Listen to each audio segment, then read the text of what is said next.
Hola a todos, vamos a continuar con nuestro curso de nutrición deportiva y alto rendimiento. Continuamos en la unidad 2 y esta semana nos toca abordar el tema de suplementación para atletas de alto rendimiento.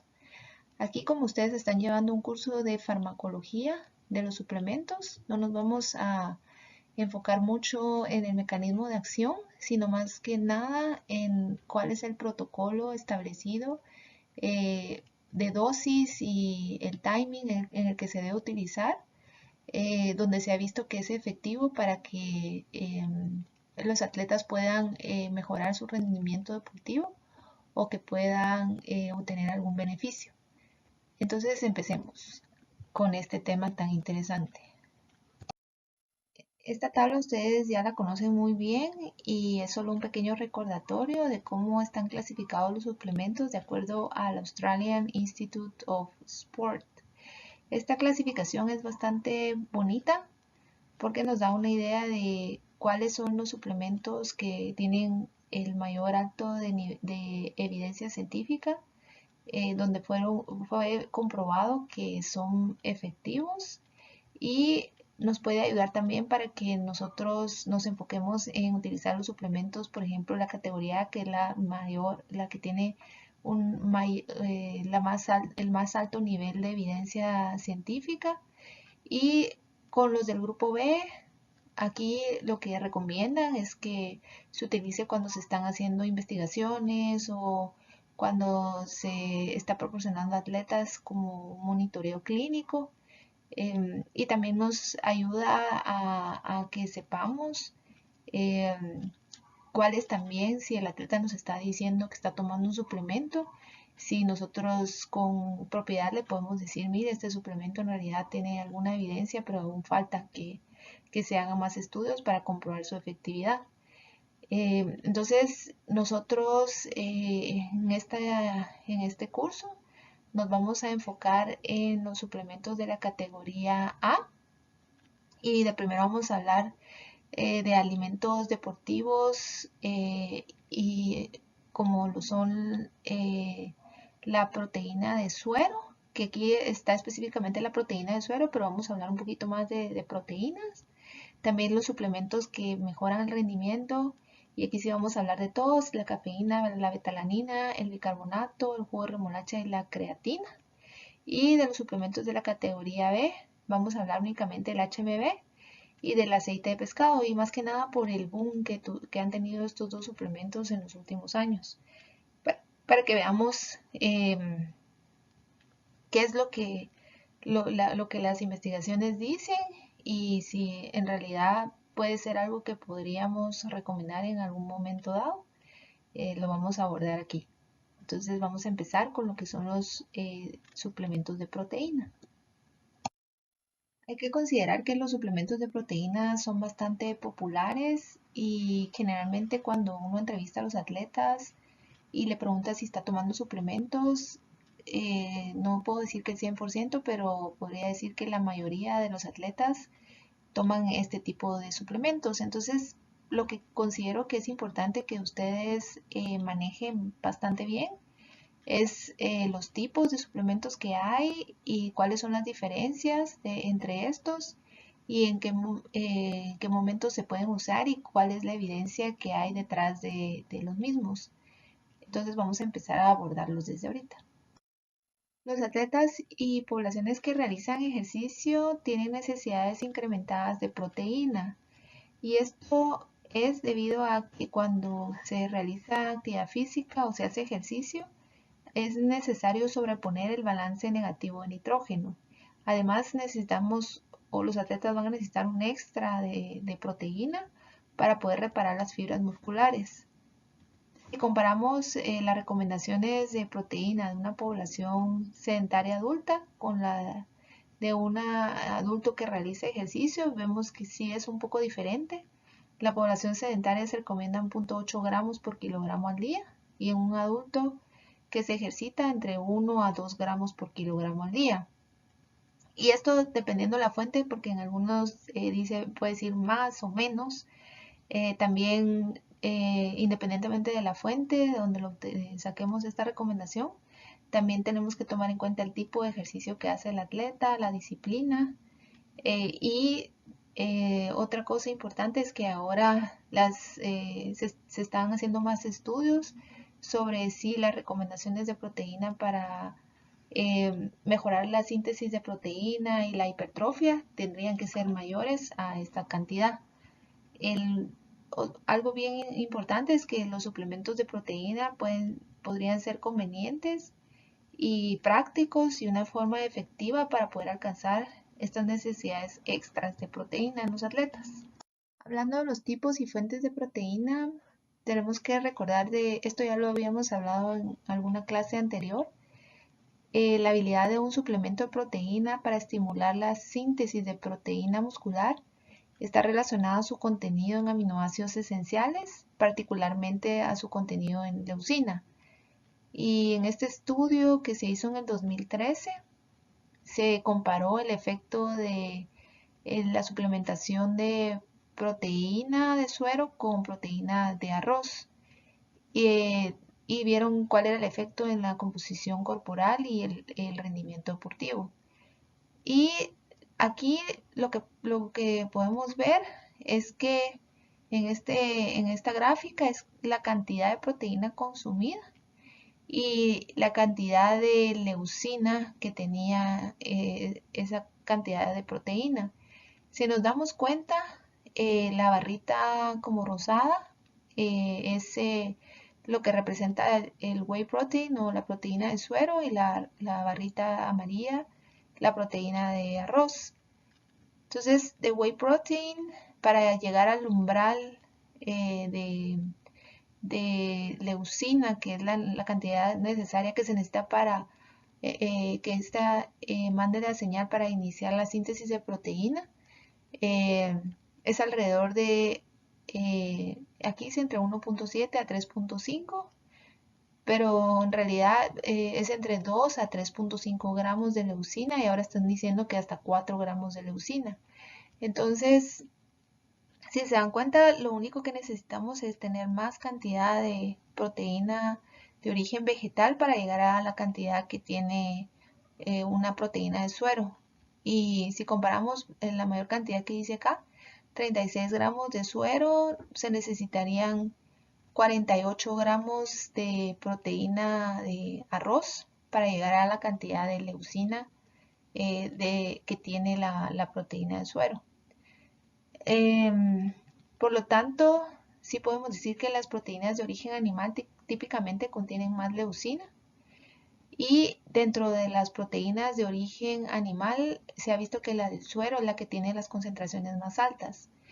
Entonces, de acuerdo a todos estos estudios que se han hecho, este es con arroz, también ustedes leyeron el de arveja, también se ha hecho con proteína de trigo. Entonces, las proteínas de origen vegetal se pueden enriquecer con leucina, o si no se enriquecen, lo que se tiene que hacer es consumirse la cantidad, una cantidad más alta para igualar las cantidades de leucina que tiene una proteína como el suero de proteína o una proteína de origen animal. Y hablando específicamente de las proteínas a base de leche, tenemos que recordarnos que la proteína de leche tiene dos tipos de proteína. La proteína de suero, que representa un 20% de la proteína total que tiene, y la caseína, que representa un 80% del total de la proteína que tiene. Y de estos ya hay subproductos de la manufacturación de productos lácteos. Para que tengan una idea, la proteína de suero es como el agua que cuando no se han comprado queso de capas, el agüita que está alrededor del queso. Y la caseína va a ser la porción sólida o el cuajo cuando se forma el queso. También tienen algunas diferencias, y sobre todo en la solubilidad. El suero es muy soluble y se mezcla bastante bien, y la caseína tiene poca solubilidad. Y lo que pasa con esta solubilidad es que en el caso de la proteína de suero, hace que ésta se digiera y se capte más rápidamente. Y la caseína, lo que ocurre adentro del estómago es que se coagula y esto hace que la digestión sea más lenta y la captación sea más lenta. Por eso es que los aminoácidos se van liberando poco a poco en el torrente sanguíneo. Y esto también es importante explicárselo a los atletas porque cuando uno le manda un suplemento de caseína, les es bien difícil disolverlo en agua o en leche, dependiendo cómo se lo dejen. Y ustedes tienen que contarles que así es, no se disuelve tan rápido como la proteína de suero, por ejemplo. También existen diferencias entre, no sé si ustedes han visto en la etiqueta y donde dicen los ingredientes, donde puede decir concentrado de proteína, y esto ustedes sí tienen que tenerlo claro, que lo que significa es que no todo lo que está dentro es proteína, sino que tiene entre un 70 y un 89% de proteína. Y la diferencia con isolatado es que este sí es una proteína más pura, porque más del 90% va a ser proteína. Y también podría ser hidrolizado, y esto quiere decir que se le agregaron enzimas para predigerirlo, y entonces la digestión va a ser mucho más rápida. Por si en algún caso los atletas quieren saber qué tomar, ustedes tienen que saber estos conceptos porque muy probablemente se los van a preguntar. Este estudio es muy interesante y desde el 2017 se empezó a hacer más investigación sobre la composición de suero de proteína, sobre todo porque se dieron cuenta que sí estimulaba bastante la síntesis de proteína comparado con otros suplementos. Y lo que se están empezando a dar cuenta es que este suero proteína puede estimular la síntesis de proteína a mayor escala que la leucina sola, eh, incluso independientemente de los aminoácidos y la cantidad que tenga de leucina. Y lo que encontraron es que la proteína de suero contiene algo que se llama exosomas bovinos derivados. Estos exosomas bovinos derivados son vesículas que contienen péptidos bioactivos de mRNA y microRNA.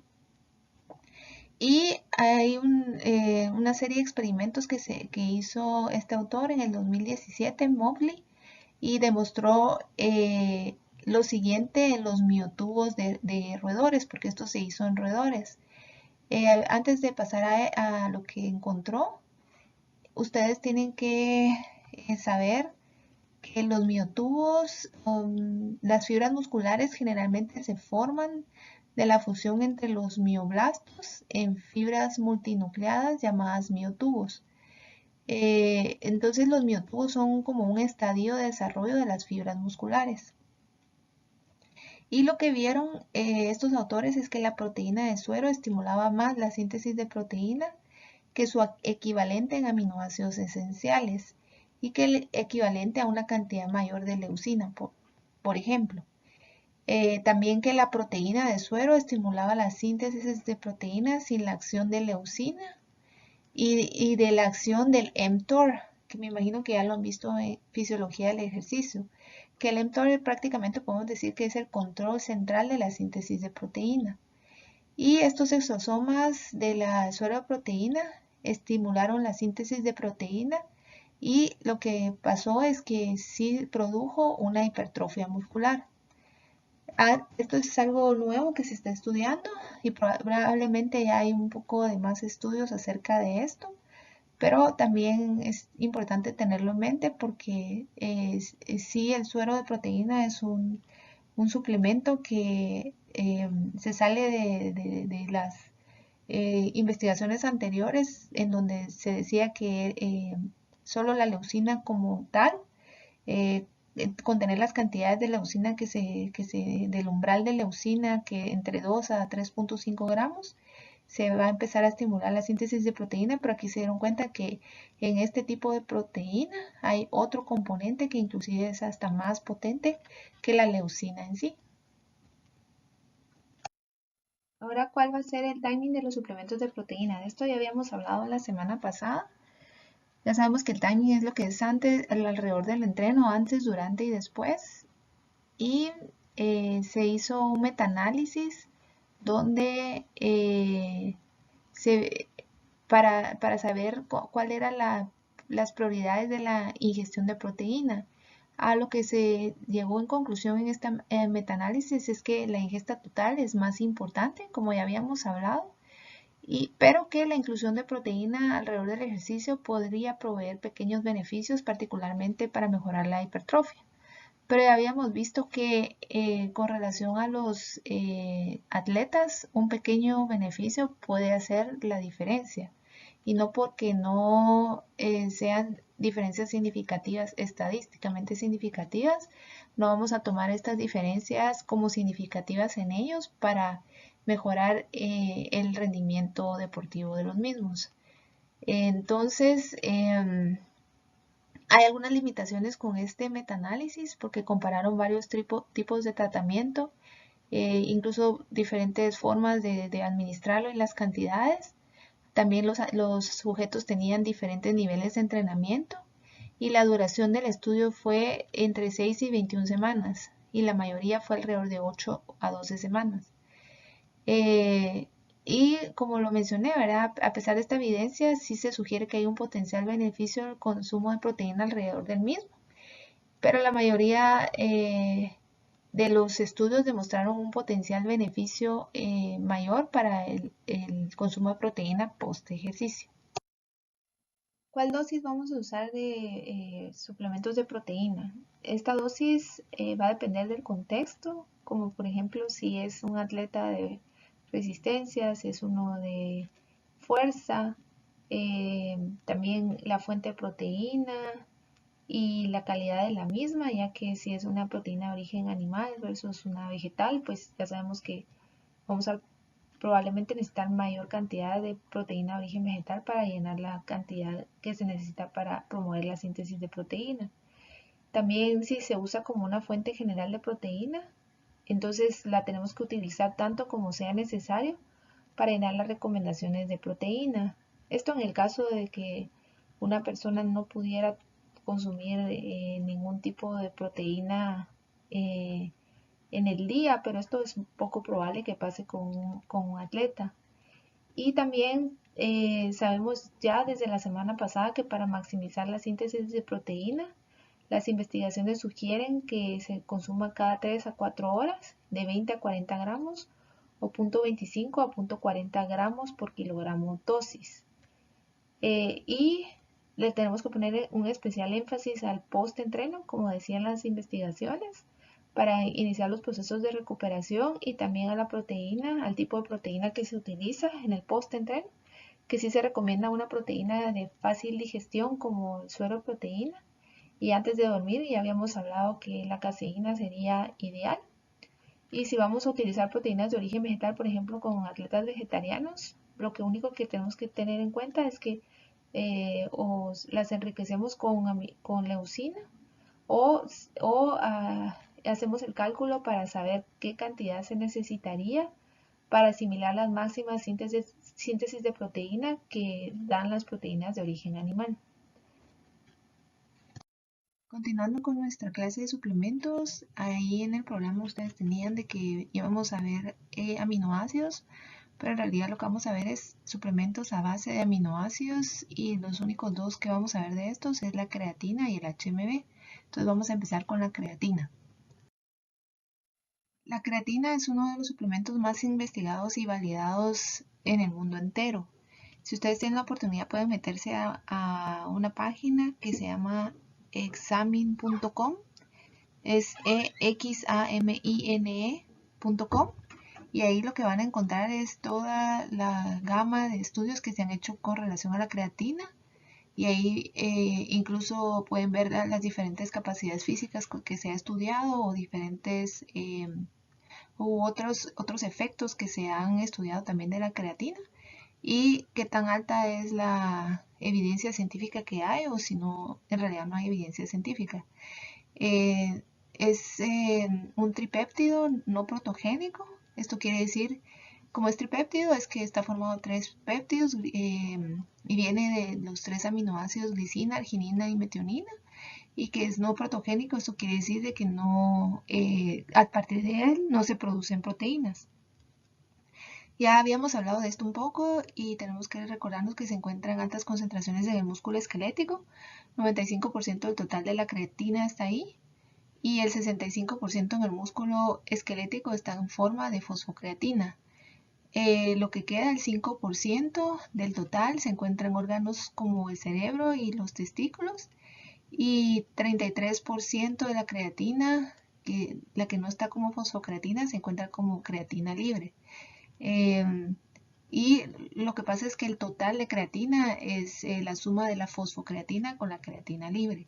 Los niveles típicos de creatina para un individuo de 70 kilogramos son 120 gramos, y esto puede ser mayor o menor basado si es hombre, mujer, la cantidad de masa libre de grasa que tiene, la dieta, y hablamos de eso anteriormente, si son veganos, vegetarianos versus omnívoros. La creatina la vamos a tomar en consideración muchas veces porque la suplementación de la misma lo que ha causado como beneficios es que aumenta las reservas de fosfocreatina en el músculo y de 10 a 40% dependiendo de la dieta. Recordémonos del sistema de fosfágenos, en donde el ADP que se va formando cuando se va utilizando el ATP que está en el músculo, que se junta con la fosfocreatina y eso va a formar ATP más creatina libre. Y esto se hace a través de la enzima creatinquinasa. Esto es para recordar este pequeño recordatorio.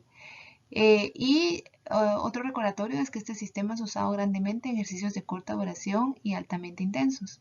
Entonces, cuando tenemos un atleta que estaba utilizando predominantemente este sistema, tenemos que considerar esta suplementación porque ya se sabe que la creatina puede mejorar entre un 5 a un 15% la máxima potencia y la fuerza, entre un 5 a un 15% los volúmenes de set que se hacen hasta el agotamiento, entre 1 a un 5% mejora de un sprint, por ejemplo, o de un 5 a un 15% mejora en el trabajo hecho en las repeticiones de varios sprints.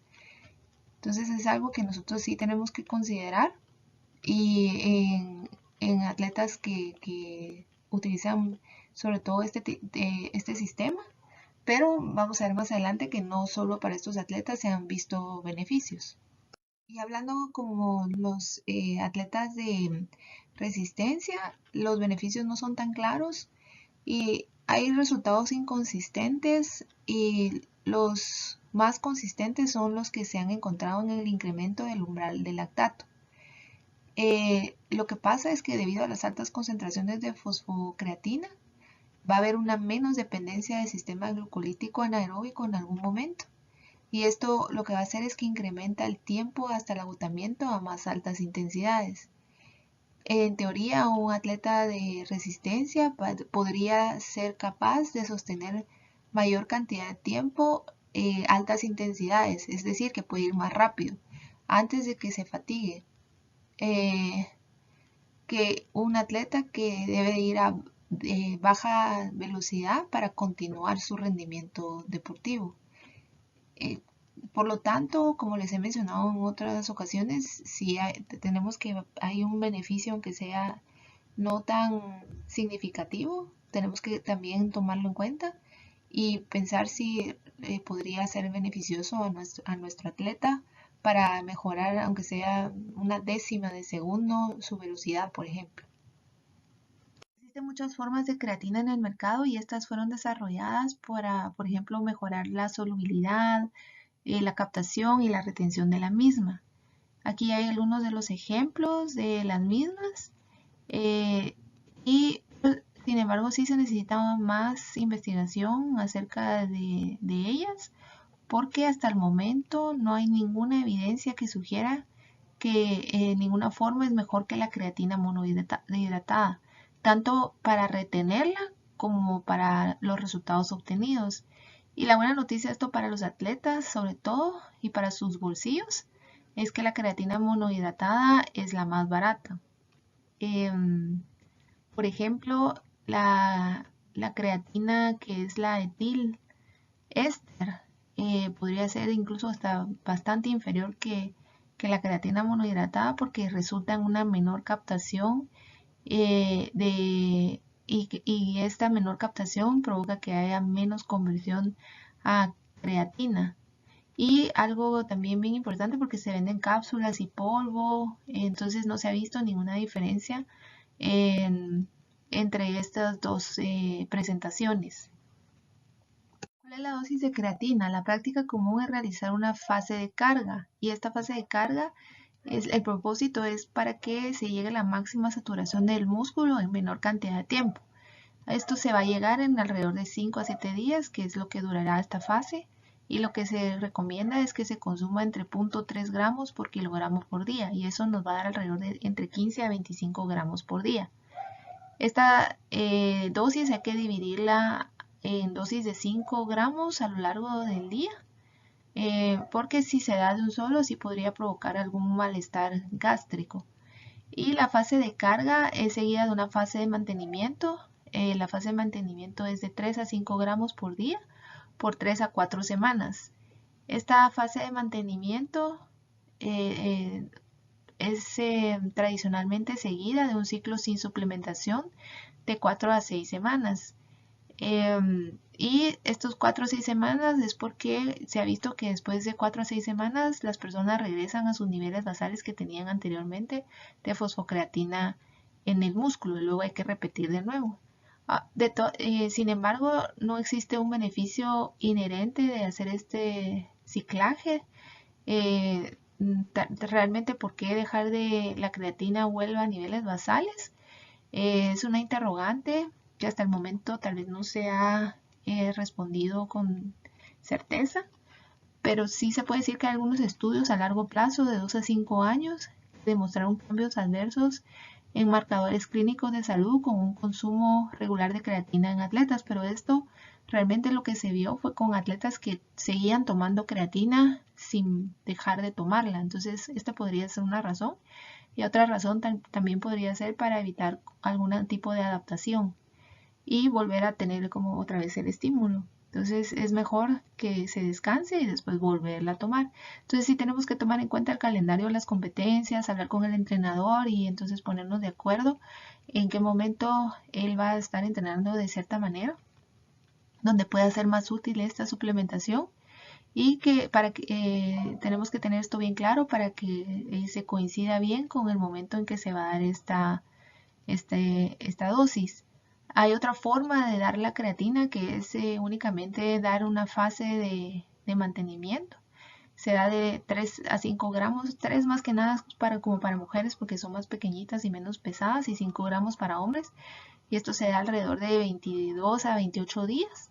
Y esto lo único que hace es que se va a llegar a la máxima saturación del músculo en mayor cantidad de tiempo. Cuando se hace de esta forma, se puede seguir utilizando después de este mes, otro mes más. Y también se puede hacer esto de ciclar. A nosotros, por ejemplo, nos pasó algo anecdótico con los atletas de ciclismo, donde se les dio la fase de carga y no lo toleraron. Tuvieron vómitos y diarrea. Entonces lo que se hizo mejor es darle solo la fase de mantenimiento, por decirlo así, pero esta fase de mantenimiento sí hace que los niveles de fosfocreatina incrementen, solo que van a incrementar, se van a ver saturados en el músculo hasta mucho tiempo después, que en una semana si se hace la fase de carga. Las investigaciones han demostrado que una dosis diaria de 3 a 5 gramos va a ser suficiente para provocar beneficios similares en los niveles de saturación de fosfocreatina en el músculo y así como los resultados de rendimiento vistos cuando se usa la fase de carga. Y esto es lo que yo les mencionaba anteriormente, que se pueden utilizar las dos formas, pero en este estudio era importante que lo vieran para que vean que se obtienen los mismos resultados.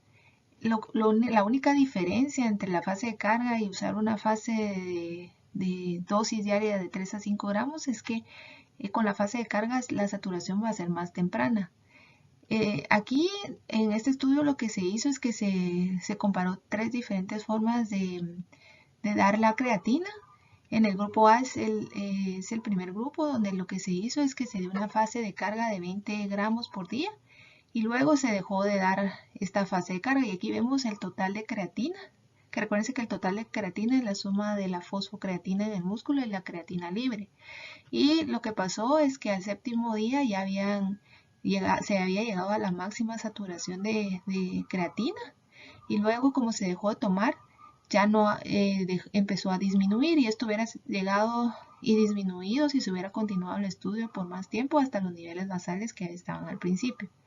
Luego en el grupo, en la gráfica B, que era el grupo 2, se hizo una fase de carga y luego lo que se hizo es que se continuó dando 2 gramos por día por 28 días.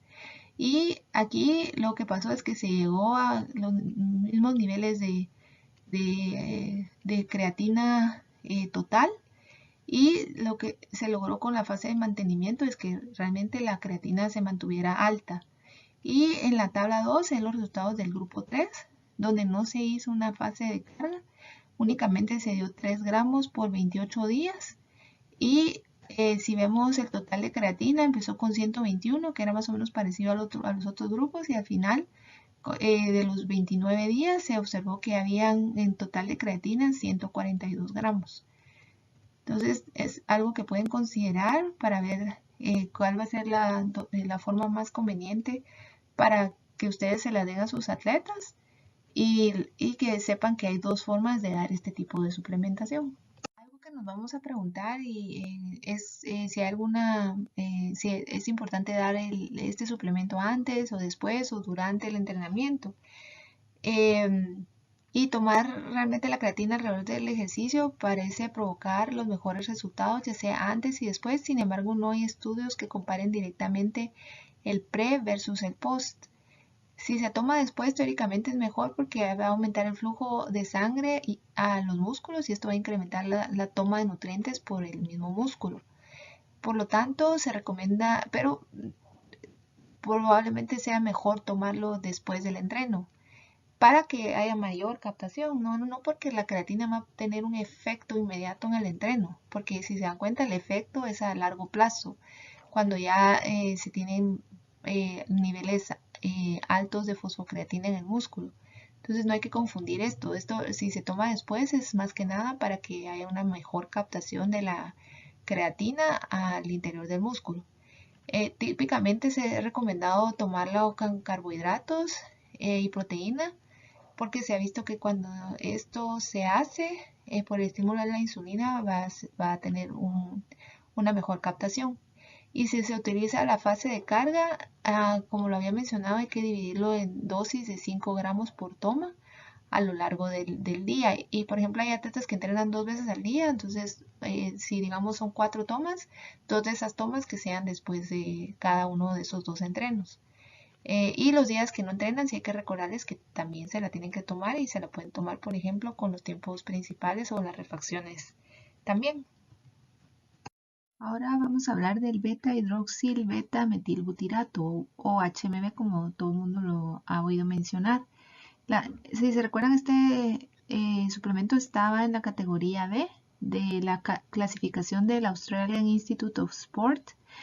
Y la razón por la que vamos a hablar de este es porque había un poco de controversia en relación a este suplemento, si es efectivo o no. Y les quería mostrar un panorama un poquito más amplio porque es esta controversia, y para que al final ustedes puedan decidir si valdría la pena o no utilizarlo en algún momento dado bajo ciertas circunstancias.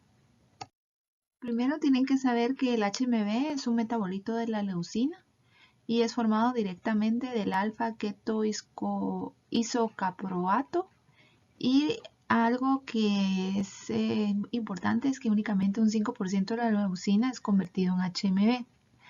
Entonces, si uno quisiera, por ejemplo, tratar de consumir esto de la dieta, tendría que consumir alrededor de 600 gramos de proteína de alta calidad para poder obtener la cantidad que se ha visto en algún momento, que es la que produce algún beneficio. Los efectos y el mecanismo de acción son muy similares a los de la leucina y podrían explicar incluso algunos de los beneficios de la leucina. Y ahorita en la siguiente diapositiva vamos a ver el mecanismo de acción. Este es el mecanismo de acción del HMB y lo que se ha visto es que el HMB va a estimular el mTOR directamente y indirectamente a través del factor de crecimiento insulínico, como lo hace la leucina, pero lo que se ha visto es que el HMB va a inhibir la degradación protosomal, es decir, que va a inhibir el catabolismo proteico a un mayor grado que la leucina. El HMB a través del factor insulínico de crecimiento y el factor de regulación miogénica, que es ese MRFS, va a incrementar o estimular la activación de la célula satélite y esto lo que hace es que incrementa el número de núcleos en la célula muscular o la fibra muscular y incrementando la síntesis de proteína y la captación por la célula. Pero como que el efecto más significativo es la inhibición del catabolismo proteico. Algunos de los beneficios potenciales que se ha visto del HMB o que se ha hablado del HMB es que mejora la composición corporal, que aumenta la masa libre de grasa y hay un estudio que es bastante controversial, que es este que les estoy mencionando acá. Lo que se hizo es que se usó el HMB en 12 semanas, en donde se sometió a los participantes a que tomaran el HMB en forma de ácido libre para ver si mejoraba la masa muscular, la fuerza, la potencia y en individuos que ya estaban entrenados.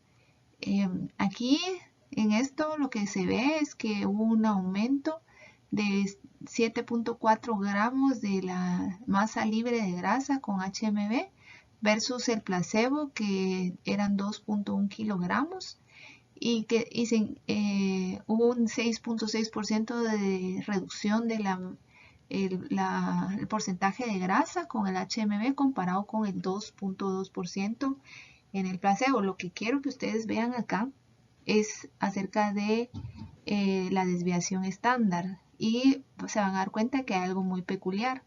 En esa desviación estándar, todas las desviaciones estándar, tanto de placebo como de HMB, quedaron exactamente iguales. Entonces esto dio como que una alerta también, porque es imposible que quedara unos resultados de esta manera. Y en la siguiente diapositiva vamos a ver qué otros resultados se obtuvo.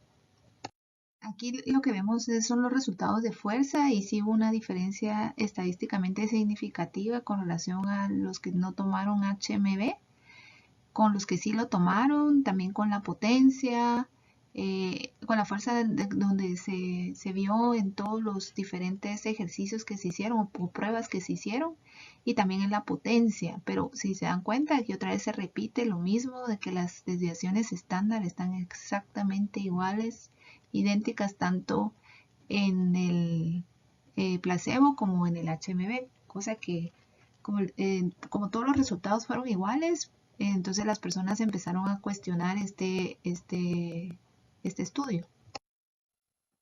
Según este estudio, decía que una sobrecarga o un entrenamiento demasiado intenso o un estímulo nuevo puede causar daño considerable y que aquí es donde el HMB podría proveer beneficios a los individuos que sí son entrenados, porque anteriormente se había visto diferencias entre individuos no entrenados, donde sí se miraban más efectos del HMB que en los no entrenados. Y ellos lo que querían es supuestamente demostrar que en individuos entrenados también funcionaba. Lo que pasa es que cuando se dieron cuenta de todo de los resultados y también este mismo autor hizo otro estudio usando ATP, vieron que en individuos entrenados se obtenían resultados comparables a los resultados que se podrían ver solo si se usaran esteroides. Entonces esto sí es muy inconsistente y lo que se había visto anteriormente con los estudios CHMB en personas entrenadas.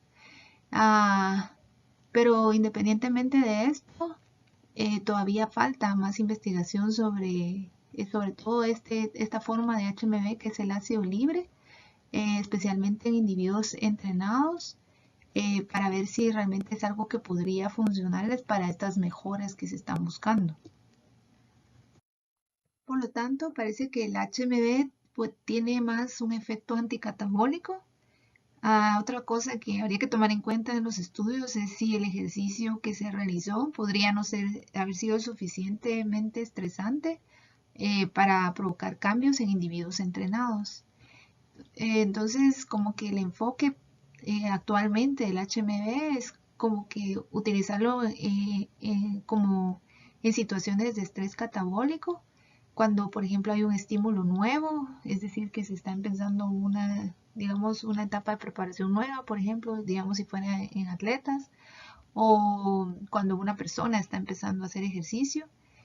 También cuando hay restricciones calóricas para evitar que la persona pierda masa muscular, o cuando hay inmovilización o lesión. Y en este punto yo quiero contarles de que yo en general no dejo este suplemento como tal, pero sí cuando he tenido atletas lesionados y han tenido una pérdida, han estado perdiendo masa muscular por ya algún tiempo, les digo que si tienen las posibilidades económicas, porque eso es otra cosa, este suplemento es bastante caro, que si quieren comprar este suplemento, lo empiezan a utilizar y sí he visto el cambio de que ya no siguen perdiendo tan significativamente la masa muscular. Entonces, esto es algo que tal vez ustedes podrían tomar en cuenta en alguna ocasión si es que no quisieran que una persona que tal vez no está entrenando en ese momento por lesión o por cualquier cosa, tenga una restricción calórica muy grande, pierda más masa muscular, entonces podría ser una opción. Si en algún momento decidieran usar este suplemento, cuáles formas hay, dosis y cuál va a ser el timing, como se ha visto que es más efectivo. El ácido libre, por lo visto, ha mostrado una más rápida captación en el plasma y elevación de los niveles de HMB en sangre, lo que va a afectar el tiempo en su ingesta. Entonces, si le vamos a dar ácido libre a alguien, tendría que consumirlo 30 a 45 minutos pre-ejercicio. Y si fuera HMB de calcio, tendría que ser entre 60 a 90 minutos pre-ejercicio, que es donde se ha visto los mejores efectos. Y la cantidad o la dosis que debería tomar la persona es 3 gramos por día. Y en los suplementos generalmente lo que sí hay que revisar es cuántos gramos tiene una pastilla, porque hay algunas pastillas que cada pastilla es 1 gramo, pero hay otras que cada pastilla son 500 miligramos. Entonces al final la persona se tendría que tomar, si es la de 500 miligramos, 6 pastillas al día, y eso también a veces es un poco complicado. Ahora vamos a hablar de la betalanina, que es otro de los suplementos que sí está dentro de la clasificación A de la AIS. Y vamos a ver que, como ustedes están viendo la farmacología, el mecanismo de acción, no nos vamos a enfocar tanto en eso, sino cómo es más efectivo, cómo debería de usarse este suplemento. La betalanina, para fin de recordatorio, es un aminoácido no protogénico, es decir, que no forma proteínas. Es el precursor limitante del dipéptido carnosina. Es decir, que la carnosina está compuesta de 2 aminoácidos, que son la histidina y la betalanina. Y esta formación está facilitada por la carnosina sintetasa, y lo que se ha visto es que la carnosina funciona en el organismo como un buffer intracelular. Como mencioné en la diapositiva anterior, la suplementación con betalaninas es efectiva en incrementar los niveles de carnosina en un promedio de 40 a 60% a lo largo de 4 semanas. Y estas elevaciones van a continuar así alrededor de 6 a 15 semanas, porque tiene una lenta eliminación.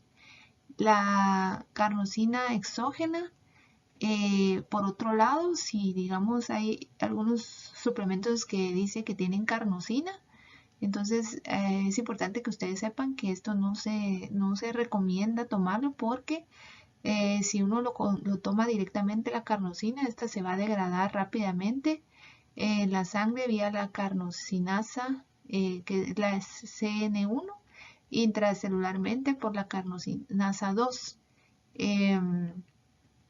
Y como la histidina, que es el otro aminoácido que forma la carnosina, es encontrada en mayores cantidades en el músculo, no es necesario tomar suplemento de esta porque también está altamente disponible en la alimentación. Por lo tanto, la betalanina es realmente el precursor limitante. ¿Cuáles van a ser los beneficios de la suplementación con betalanina? Como habíamos mencionado, esta aumenta los niveles de carnosina, que es un buffer intracelular. Y si se recuerdan de la vía glucolítica anaeróbica, en donde cuando se activa es cuando se produce una gran cantidad de lactato, y la producción de lactato hace que se produzcan grandes cantidades de iones hidrógeno, y esta acidez de la sangre lo que hace es que bloquea la continuación de la producción de energía por medio de esta vía. Por lo tanto, si se aumentan los niveles de carnosina o un buffer intracelular, lo que va a hacer es que va a disminuir la acidez de la sangre, permitiendo que se siga utilizando la vía glucolítica anaeróbica. Por lo tanto, la suplementación ha mostrado una consistente mejora hasta de un 8 a un 15% en ejercicios con rangos entre 60 segundos a 4 minutos. Y se recuerdan, cuando más se activa esta vía es entre los 15 hasta los 2 minutos. Y en este caso los beneficios se han visto más o menos alrededor de ese rango.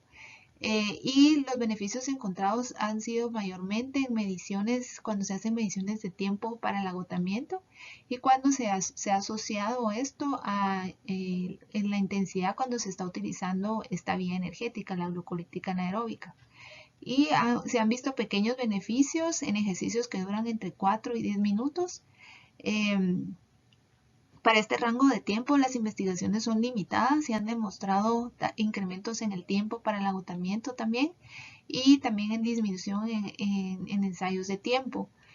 Entonces, esto es bien importante que lo tomemos en cuenta, porque dependiendo de cuál es el evento o el deporte que está practicando nuestro atleta, pues podríamos pensar si es beneficioso o no que utilice este suplemento. Pero también hay que preguntarle al entrenador las características de los entrenos, porque por ejemplo, si fuera un deporte de fuerza o de potencia, como levantamiento de pesas, por ejemplo, donde el sistema de fosfágenos es el que se va a activar mayormente, y es menos de ese tiempo, mucho menos de esos segundos donde se hacen los esfuerzos, nosotros pensaríamos que no es necesario utilizarlo. Pero digamos que el entrenador diga que en algún momento, algún periodo de los entrenamientos se va a entrenar para hacer tolerancia al lactato, que esto más que nada pasa en entrenamientos de resistencia, donde ya el tiempo sería más de 10 minutos o más de 4 minutos, donde los atletas están entrenando. Entonces hay que preguntar y ver y valorar si vale la pena o no, dependiendo del deporte, utilizar este tipo de suplemento. ¿Cuál va a ser la dosis de suplementación de la betalanina? Los beneficios se han encontrado cuando se suplementan entre 4 a 6 gramos por día, y la dosis ideal es de 3.2 a 6.4 gramos por día, aunque se ha visto una mayor saturación de carnosina cuando se utilizan 6.4 gramos por día. Y lo que sí es bien importante es que debe dividirse en dosis múltiples de menos de 1 gramo por dosis, porque si se da mayor cantidad a esto, se puede tener un efecto secundario, que es el único efecto secundario que se ha visto con esta suplementación, que se llama parestesia, que eso es hormigueo que les da como en las manos y también en la cara. Sin embargo, actualmente, bueno, en Guatemala todavía no la han traído, pero esta foto que ven acá es de una betalanina que tiene liberación lenta, y también ya se han hecho estudios utilizando esta betalanina con una betalanina normal de liberación rápida, y si ha habido una diferencia en la saturación de carnosina, y en realidad no se ha encontrado ninguna diferencia. Entonces, lo bonito de esto es que esto se podrían dar los 6.4 gramos de un solo y no dividirlo en 6 tomas, por ejemplo, al día, que eso sí se vuelve bien complicado para los atletas. Y en alrededor de se tendría que tomar en alrededor de 2 a 4 semanas para empezar a ver los beneficios. Pero sí es importante que se llegue por lo menos a las 4 semanas porque los beneficios se han visto, sobre todo el aumento de los niveles de carnosina cuando ya han pasado alrededor de 28 días. Por ejemplo, los estudios se vieron que en 2 semanas ya había un 20 a un 30% de incremento de carnosina, pero a las 4 semanas ya había un incremento de hasta el 60%. Entonces sí es una suplementación larga y realmente no hay un efecto en el timing porque como el efecto se va a ver hasta que ya se saturen los niveles de carnosina en el músculo, esta se tiene que dar a lo largo del día y se han demostrado que también darlo con comida se capta mejor la betalanina. Y otra cosa es que después, cuando se terminan estas 4 semanas de suplementación, se debe dejar una dosis de mantenimiento de 1 a 1.2 gramos por día. Si no, a partir de la 15ª semana, alrededor de esa semana, ya se empiezan a bajar los niveles de carnosina en el músculo y no se va a lograr mantener este efecto. Entonces, con esta dosis de mantenimiento se podría quedar el atleta por no se ha visto si la cantidad de tiempo, si puede tener algún efecto secundario tomarlo a lo largo de, por ejemplo, de un macrociclo de entrenamiento.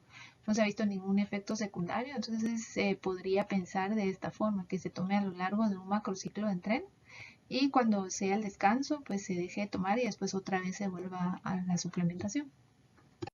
Ahora vamos a hablar del bicarbonato que también está en la categoría A y está justo después de la betalanina porque ambos tienen prácticamente el mecanismo de acción por el cual mejora el rendimiento es el mismo. Entonces están muy relacionados. Ahorita vamos a ver a explicar qué es lo que ocurre con el bicarbonato.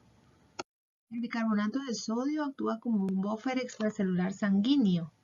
Como los iones de bicarbonato son incapaces de pasar a través del sarcolema, que es la membrana celular de la fibra muscular, adiciona una regulación del pH intracelular indirectamente a través del incremento extracelular del pH y del incremento de las concentraciones de bicarbonato. Por lo tanto, la ingestión de bicarbonato de sodio incrementa el buffer extracelular y la capacidad de buffer dinámico porque va a incrementar la tasa en que los iones hidrógenos son removidos de las células musculares activas durante el ejercicio de alta intensidad. Entonces, si tenemos esta capacidad de reducir los iones hidrógeno, vamos a tener el mismo efecto que se tiene con el buffer en el otro caso, que era un buffer intracelular, que era la carnosina. Aquí también vamos a aumentar la capacidad de la persona de continuar utilizando el sistema glucolítico anaeróbico para poder evitar la pronta fatiga y atrasar el momento de la aparición de fatiga y mejorar de esta manera el rendimiento deportivo en deportes en donde predomina el sistema glucolítico anaeróbico. ¿Cuál entonces van a ser los beneficios, la dosis y el timing del bicarbonato? Cuando se incrementan las concentraciones de bicarbonato en sangre hasta 6 milimoles por litro, se va a obtener el efecto ergogénico que esperamos. Y se ha reportado que el incremento de hasta 6.5 milimoles por litro en sangre se van a lograr con una suplementación de 0.3 gramos por kilogramo por día por 5 días. En una revisión sistemática y un metaanálisis que está la referencia aquí abajo, se encontró que la suplementación crónica con 5 días y no aguda con bicarbonato de sodio mejoró tanto la potencia máxima y la media en un test de Wingate. Y el timing, en qué momento debería de utilizarse este suplemento, se ha visto en los estudios que se debe dar entre 90 a 100 minutos antes del ejercicio y la razón de esto es que alrededor de este tiempo es donde se va a obtener el pico máximo en que se elevan los niveles de bicarbonato en sangre. Sin embargo, sí se ha visto que este tiempo para alcanzar el pico máximo de bicarbonato en sangre puede variar bastante entre individuos y podría ser tan corto como 10 minutos hasta inclusive hasta más de 125 minutos.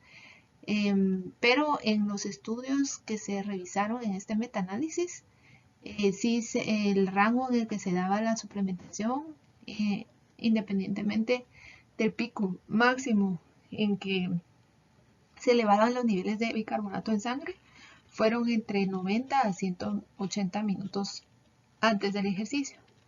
Entonces, con el bicarbonato vamos a tener las mismas consideraciones que teníamos con la betalanina y verificar cómo son los entrenamientos, cuál es el tipo de entrenamiento y del tipo de deporte que está practicando nuestro atleta para determinar si sería beneficioso dar este suplemento. Recordemos que esto sí no se recomendaría dar, digamos que lo que hiciéramos para una competencia como tal, para mejorar el rendimiento ahí.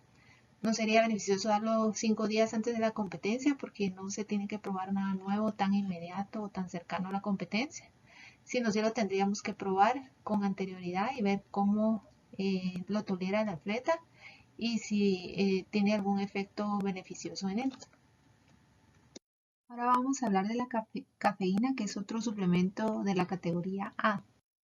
La cafeína es considerada un termogénico, por lo que se ha utilizado bastante como un suplemento para perder grasa y es considerada la droga más usada en el mundo porque está en muchas bebidas y una de las más comunes es el café. Es alternativamente conocido como metilxantina y está encontrado mayormente en el café y en el té en forma de teofilina, pero también en la semilla de cocoa, que es la teobromina, la nuez de cola y las sodas. El café más o menos nos va a aportar 100 miligramos por taza. El té nos va a aportar alrededor de 50 miligramos por taza y una soda entre 35 a 60 miligramos por taza.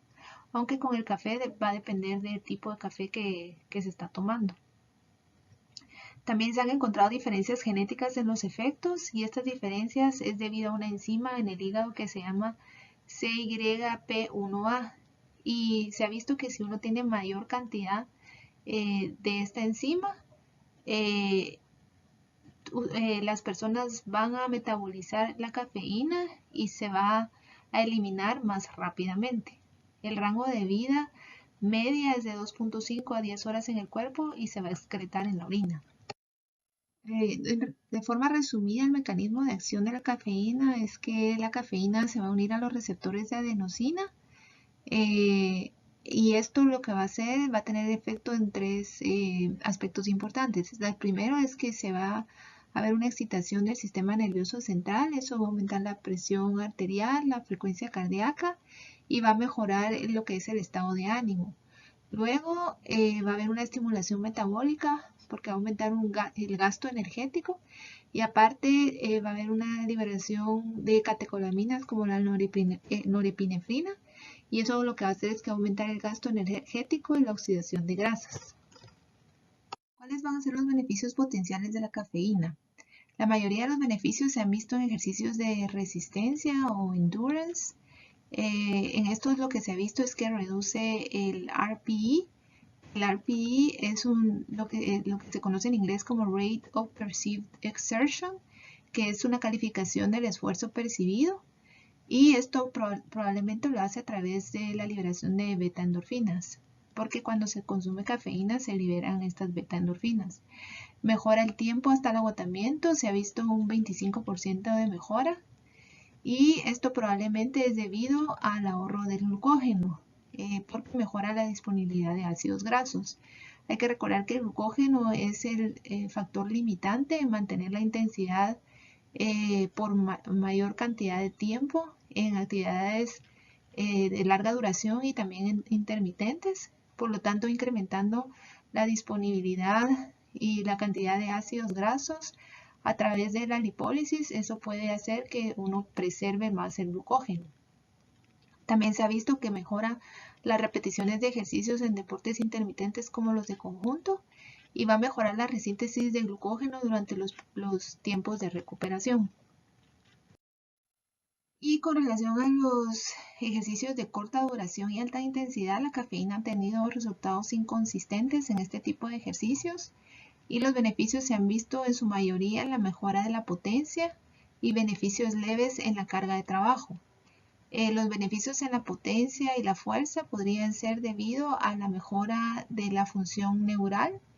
Esto va a ayudar a facilitar la liberación de calcio y la inhibición de la adenosina, mejorando o permitiendo un incremento del reclutamiento de las unidades motoras. Y esto lo que va a hacer es que va a aumentar la potencia, porque recordemos que la potencia es una medida del tiempo, del trabajo partido tiempo. ¿Cuál va a ser la dosis de cafeína? Tendríamos que dar entre 3 a 6 miligramos por kilogramo y hay que tomarlos dentro de los 60 minutos previo al ejercicio. Y también se han visto mejoras cuando se consume de 15 a 30 minutos previo al ejercicio. Por si, por ejemplo, la persona se levanta muy temprano a entrenar, tal vez se podrían usar 15 o 30 minutos para que por lo menos pueda tomar este suplemento. Porque a veces pasa de que como se levantan tan temprano, pues se lo tienen que tomar antes, les cuesta un poco tomarse un suplemento como estos. En los usadores de cafeína, los beneficios en los no usadores de cafeína, es decir, los que no están acostumbrados a tomar café, por ejemplo, hasta se han visto beneficios hasta con solo 1 miligramo por kilogramo. Cuando le preguntemos al atleta si ellos están acostumbrados a tomar cafeína y si nos comentan que sí, tratemos de usar las dosis de 3 a 6 miligramos por kilogramo.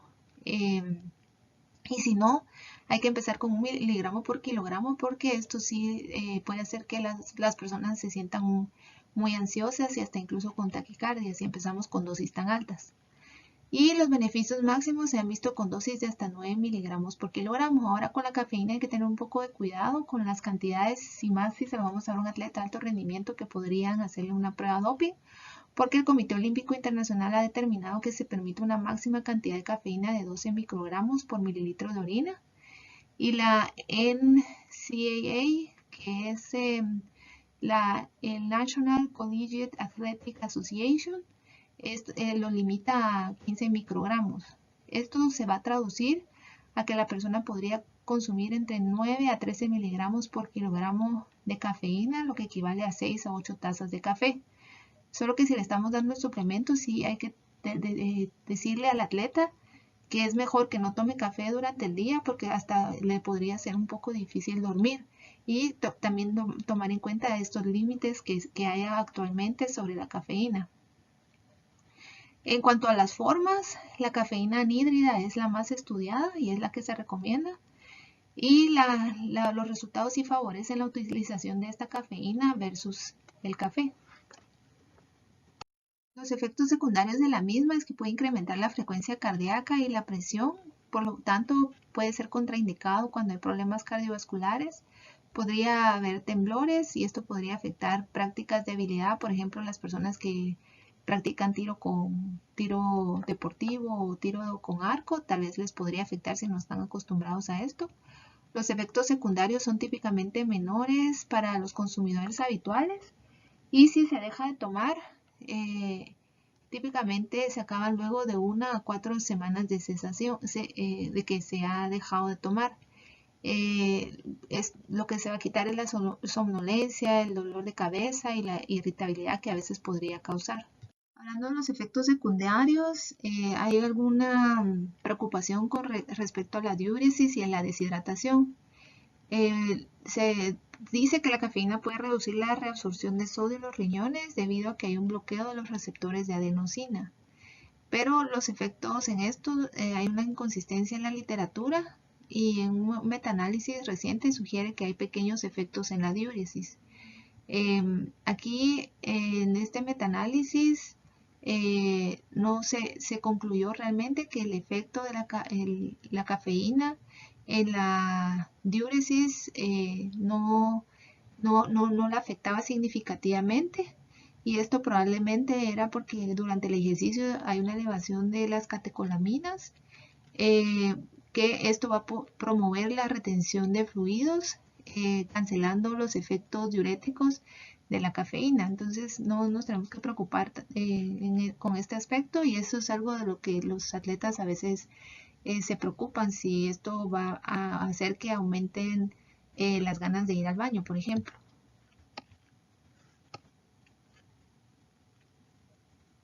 Ahora vamos a hablar del jugo de remolacha y de los nitratos que contiene, que es otro suplemento de la categoría A de la A y S. El consumo de nitrato dietético ha ganado popularidad en los últimos años debido a los beneficios que se le ha asociado a la salud, por ejemplo, en la reducción de la presión arterial. El incremento del consumo dietético se puede lograr a través del consumo de remolacha, por ejemplo, de hojas verdes oscuro y o a través de la suplementación. Cuando uno ingiere los nitratos de estos compuestos, de estos alimentos dietéticos, es tomado por el cuerpo, donde el nitrato es reducido a nitritos por la acción de las bacterias y eventualmente es a la vez reducido a óxido nítrico. Y es en sí el óxido nítrico el que tiene el efecto en el rendimiento deportivo. ¿Y por qué es esto? Porque el óxido nítrico es un intermediario importante en varias vías fisiológicas que afectan el músculo esquelético. Por lo tanto, esto es por lo que los investigadores lo han utilizado para mejorar el rendimiento, ya que tiene varios roles a través del aumento en el flujo sanguíneo, la contractilidad muscular, la captación de glucosa, la homeostasis del calcio, así como la respiración mitocondrial y su biogénesis. Ahorita vamos a ver los beneficios que tiene el jugo de remolacha a través de los nitratos que contiene. Aquí vemos una grafiquita donde está el óxido nítrico, que es el producto final del metabolismo de los nitratos, y donde vemos que cuando se incrementa el óxido nítrico, aumenta la vasodilatación, y eso lo que va a hacer es que va a mejorar la entrega de nutrientes al músculo, y también esto va a hacer que se mejore o se acelere la remoción de productos de desecho. Aquí también dice que mejora la respiración mitocondrial, y esto quiere decir que mejora la relación ATP y oxígeno consumido. Y al mejorar la biogénesis mitocondrial y la captación de glucosa, también lo que pasa es que se incrementa la expresión de los transportadores GLUT4, y también se mejora el manejo de calcio en el retículo sarcoplásmico, lo que mejora la utilización del mismo para la contracción muscular. Y con todo esto lo que se obtiene es que se mejora la resistencia a la fatiga, la eficiencia del ejercicio y en realidad el rendimiento del ejercicio.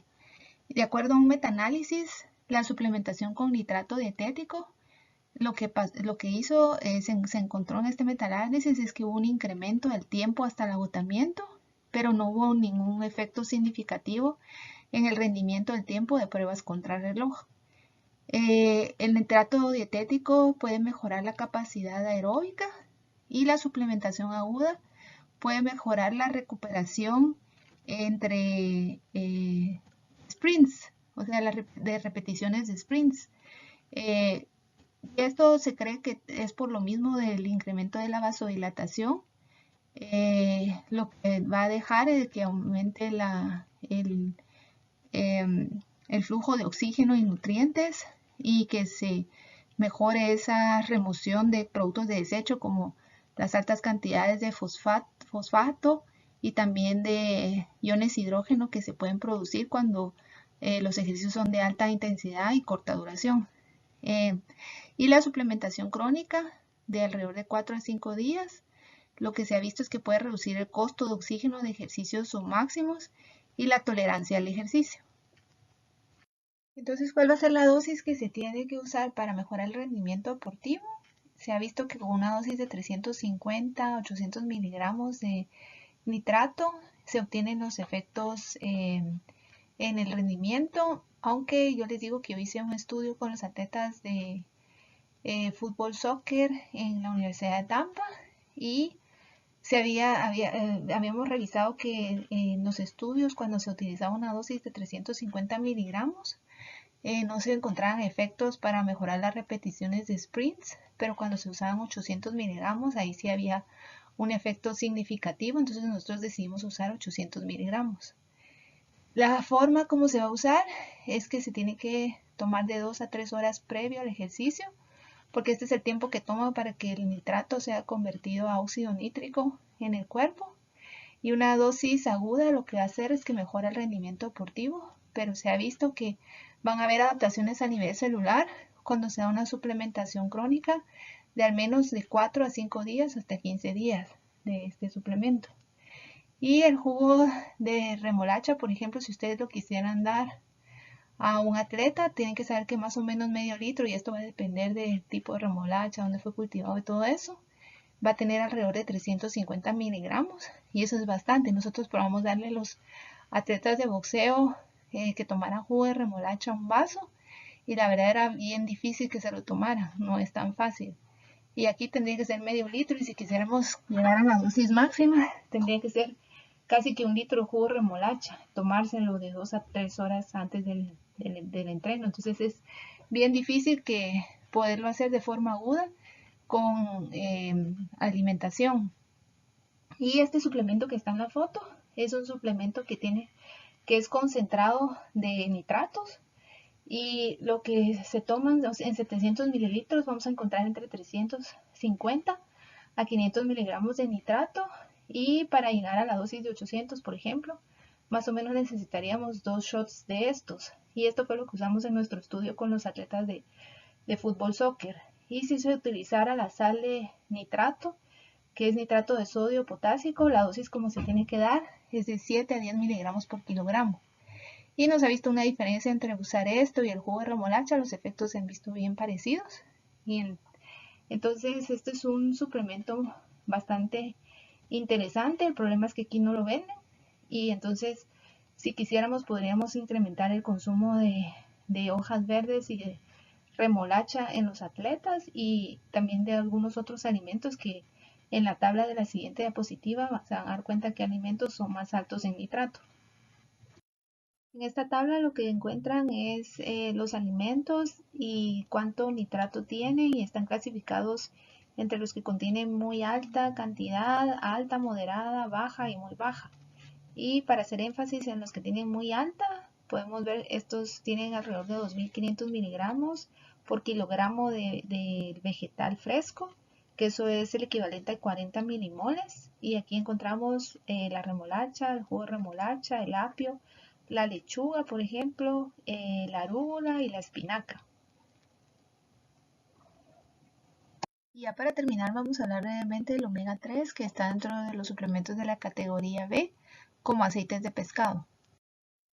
De manera de pequeño recordatorio, el omega 3 es un ácido graso esencial poliinsaturado, y de esta familia de omega 3 tenemos el ácido alfa-linolénico, que es el ACA-ALA, que está más comúnmente encontrado en plantas, el ácido eicosapentaenoico, es uno de los ácidos de la familia omega 3 más importantes de la nutrición humana. Hablando del ALA, ese más o menos lo encontramos en el aceite de canola, en el aceite de linaza, las nueces. El EPA lo encontramos en pescados, sobre todo pescados azules y aceite de pescado. Y el DHA, o el ácido docosahexaenoico, lo encontramos en el pescado, aceite de pescado y productos lácteos. Como dice aquí, mayoría encontraron animales marinos, pero sí los pescados azules como el atún, el salmón, las sardinas e incluso las algas son los que más cantidad tienen de omega 3. ¿Qué beneficios tiene el omega 3? Hay una evidencia extensiva con respecto a los beneficios de la salud en general, que no se los voy a recordar porque aquí los tienen. Sin embargo, con relación al ejercicio no hay una evidencia que sugiera un beneficio directo en el rendimiento, aunque hay unos últimos estudios que dicen que puede también promover la síntesis de proteína, pero esto es algo muy nuevo y que se está estudiando. Pero los beneficios que se han encontrado hasta el momento están más relacionados mayormente en mejorar la recuperación post-entreno. Entonces este es el único estudio que les voy a mostrar, pero hay varios con relación a la recuperación. En este lo que se hizo es que se estudió a 24 sujetos, hombres que no eran entrenados y que tampoco tenían alergia a pesas para no limitar la ingesta dietética, que se limitara la ingesta dietética de EPA y DHA. Se les dio 8 semanas de suplementación luego de que se hizo un protocolo de ejercicios excéntricos. Yo no sé si ustedes se recuerdan, pero los ejercicios excéntricos son los que causan mayor daño muscular. Estos fueron evaluados y se continuó la suplementación por 5 días más posteriores al entrenamiento. Y el suplemento como se dio fueron 600 miligramos de EPA y 260 miligramos de DHA versus placebo. Estos son algunos de los resultados de este estudio y una forma como ellos vieron que mejorar o cómo se puede ver si se recuperan los atletas es a través de ver la contracción máxima voluntaria. Y si se dan cuenta de la gráfica A, ambos grupos experimentaron una disminución de esta máxima contracción voluntaria. Sin embargo, después de los 5 días posteriores a que se continuó dando el suplemento, los que consumieron EPA ya habían alcanzado los niveles que tenían antes de hacer este tipo de ejercicio. Y también otra forma de ver recuperación es ver el rango de movimiento de los músculos.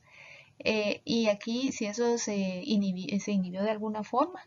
Y aquí también, si se dan cuenta, en los dos grupos hubo una disminución de este rango de movimiento, aunque fue menos significativo con los que tenían el suplemento, los que consumieron el suplemento, y luego fue mejorando a lo largo del tiempo y fue aún mayor al final de los 5 días post suplementación con los grupos que había tomado el suplemento. Por lo tanto, se mira que la suplementación con omega 3 puede atenuar la respuesta inflamatoria a través de la producción de eicosanoides específicos. Los eicosanoides o decosanoides podrían mejorar la recuperación a través de reducir el dolor y la inflamación y a través de mejorar también la síntesis de proteína, que era lo que yo les mencionaba anteriormente, que es lo que se está estudiando actualmente con relación al omega 3. ¿Cuáles van a ser las fuentes de omega 3 y las formas? Si lo tuviéramos de las plantas, el problema es que no es considerado efectivo para incrementar los niveles de EPA y DHA, ya que la evidencia sugiere que solo 5% de ALA es convertido. En cambio, las fuentes marinas es considerado el mejor y es rico en EPA y DHA. De estos, el aceite de pescado está en forma de triglicérido y en forma de etil-éster, y el aceite de krill está en forma de fosfolípido. El aceite de krill probablemente es el más biodisponible y el krill es como un camaroncito pequeñito, es un crustáceo, seguido del aceite de pescado que es la forma de triglicérido. Pero lo que sí es que el aceite de krill es un poco más caro. Yo la verdad aquí no lo he visto. Y no hay una comparación entre el EPA y DHA derivado de algas marinas. Pero los resultados de estudios sugieren que es comparable a la forma de triglicérido del aceite de pescado y podría ser una alternativa buena para los atletas que son veganos, por ejemplo. ¿Cuál va a ser la dosis? Hay una variedad de dosis vistas en la literatura, pero los beneficios se han visto con dosis entre 250 a 6.000 miligramos de EPA más DHA.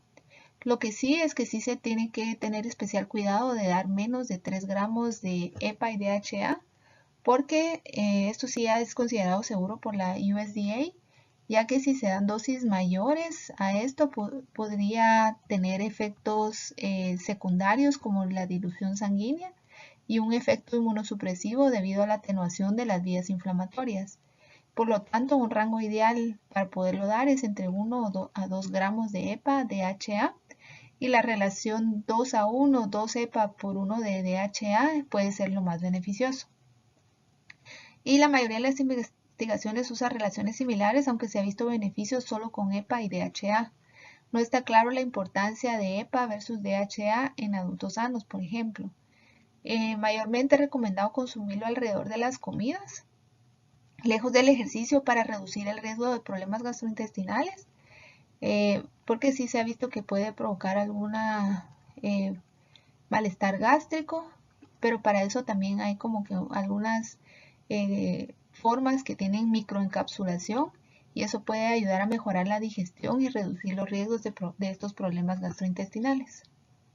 Y ya para terminar, como todo lo que se habla aquí es para atletas de alto rendimiento, los atletas de alto rendimiento están expuestos a que se les hagan pruebas de doping y por lo tanto, como no tenemos ninguna aprobación de ningún suplemento nutricional por la FDA, tenemos que revisar que estos suplementos tengan por lo menos el sello de Informed Choice y de NSF, porque ellos sí hacen test de los suplementos que ellos certifican para sustancias que son doping, pero no, lo importante de esto es que no solo hacen este tipo de screening a los suplementos, sino ellos también verifican que las prácticas de manufactura sean las adecuadas y con esto el atleta, si decide tomar el suplemento, se va a disminuir el riesgo de que su suplemento tenga alguna contaminación o por ejemplo que no diga o que tenga algo que no esté declarado en la etiqueta. En Estados Unidos, si uno va a hacer un estudio o le quiere prescribir un suplemento al atleta, en las universidades, por ejemplo, solo con que tenga el sello de Informed Choice o NSF, ellos dan la luz verde para que se use y en el Centro de Alto Rendimiento de Colorado Springs, por ejemplo, ahí sí el Comité Olímpico tiene su propio laboratorio que analiza los suplementos que se le van a dar al atleta y con eso sí se garantizan completamente de que el suplemento no va a estar contaminado, pero esto sí tienen que tener especial cuidado porque no se le puede dar un suplemento a un atleta que no tenga este respaldo. Y hay casas, por ejemplo, Mozoltec, que no tiene esto, pero sí es una casa reconocida. Yo trato de dar solo los suplementos que tengan este chequecito, pero con la casa Mozoltec yo sí hago una excepción porque sí sé que es una casa reconocida que probablemente pueda no, con la cual no hemos tenido ningún problema hasta el momento y considero que no vamos a tener. Yo incluso cuando fui el año pasado al conference de la ISSN, les pregunté que porque ellos todavía no tenían el sello de Informed Choice o NSF y me dijeron que estaban en proceso de poderlo tener. Entonces tengan un especial cuidado con los suplementos que utilizan con sus atletas y sobre todo que tenga esto. Y ahora ya tienen una idea de más o menos qué suplementos les podrían servir a los atletas dependiendo de lo que están practicando. Y con esto a ustedes también les va a servir para hacer la tarea de esta semana, que es hacer el plan de suplementación del atleta al que le hicieron el plan de alimentación alrededor del entreno de la semana pasada.